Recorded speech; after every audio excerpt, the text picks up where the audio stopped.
Matagumpay na naipamahagi sa mga magsasaka ng bayan ng Sultan Mastura, Maguindanao del Norte ang mga paddy seeds sa ilalim ng Rice Competitiveness Enhancement Fund o RCEP Seed Distribution Program ng Ministry of Agriculture, Fisheries and Agrarian Reform.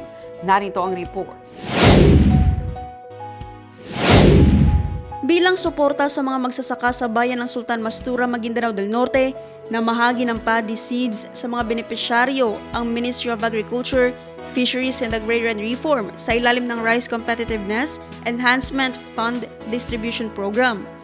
Naisakatuparan ito sa pakikipagtulungan kay Mayor Dato Armando Mastura. Ilan sa mga nakabenepisyo sa programa ang mga magsasaka mula sa mga barangay ng Tuka, Tapayan, Bulyok at Tambo.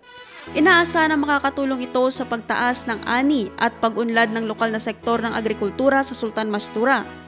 Ang pamamahaging ito ay bahagi ng implementasyon ng RCEF Seed Program ng Philippine Rice Research Institute o PhilRice na layuning palakasin ang sektor ng agrikultura sa pamamagitan ng pamamahagi ng mga dekalidad na inbred rice seeds sa mga lokal na magsasaka. Naphtali Velarde, iMinds, Philippines.